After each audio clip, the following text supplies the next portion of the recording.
Hello and Suswagatam to this video. Today I will teach you how to fix your Wi-Fi problem. Mine has been fixed using this solution. So let's move on. First of all, you will have to open your My Computer or this PC in Windows 10 or 8. So as you can see, we have opened it. Now move to the System Properties. Open the System Properties tab and now just open the Device Manager. When you will open the device manager, move on to the network adapter and click it. After opening the network adapter, just select the Wi-Fi adapter option.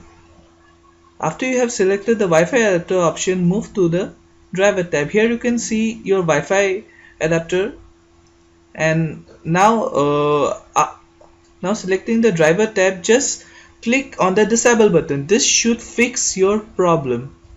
But if doesn't fix your problem, then just click on the uninstall button and restart your computer, and then click on OK button. After clicking on the OK button, close everything and restart your computer. This should fix your problem. As you can see, mine has been fixed using this solution. Thanks for watching the video and please subscribe.